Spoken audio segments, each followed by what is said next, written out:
छोटकी के एते नीक से सजाव से लगते एकदम जे छै से देखे छिए एकदम चांद जैसा। हां मम्मी आइ हम कतेक नहीं सजा देबै छोटकी के कि आइ एकर दूल्हा के देख के मोने खराब भ जेते। नहीं ये हमारा बेटा के मन क्या खराब है ये कनिया केहन बाजी छिए अहाँ। ए लिया मम्मी पिन लाबू त मम्मी ओने से। हां ये लिया। आइ तेहन नहीं सुंदर के सजा दे छिए ना छोटकी के हां कि आइ देखते रह जाय छी।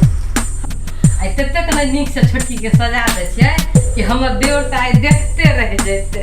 हां ये हमर बेटा मन खुश भ जेते केकरो से हमर पुतो कोनो काम छे। आ तेहन के नहीं मूर्ति नहीं त सजा दे छिए ना कि एकदम देख के एकदम तबियत खुश भ जाए भोरवा के हमर देवर के।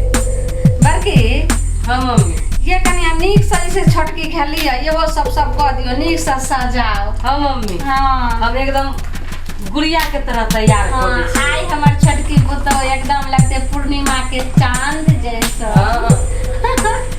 हम कहै छलिए जे आई हमर पुतो जे छै से करवा चौथ के व्रत रख दे त नहीं पार लगते लेकिन करवा चौथ के व्रत हमर बाबू पूरा कइए लेलके ना। मम्मी जेकरा मन में भक्ति श्रद्धा रहे छै ना हां ओकरा केनाइ तो व्रत पूरा भइए जाय छै। से त ठीके कहलौ।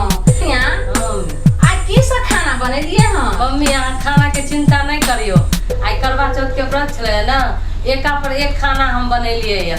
हमर गोतनी आई सहल छले हन छोटकी त चिकन नया नया वेराइटी के खाना आई बनेतिए रे। हां ये से त हमरो बुझल या जे हमर बड़की पुतो बड़ जे छै से चलाक छै। त सुनू ने हां मम्मी अहाँ त जैसे कए साल से करवा चौथ के व्रत हां रखबे केलिए हम आ ई त जे छै से छोटकी हमर पुतो पहले बेर रखलक हम त केनी सबटा जे बता देबै इनका की। ठीक है मम्मी लेकिन अहाँ के बड़का बेटा कहाँ है मम्मी? ये से तो ओकरा हम कहलिए है सुबह जे रे बउआ कनिया सहल छथिन छोटकी करवा चौथ के व्रत रखलक ना से सवेरे चल अइहे।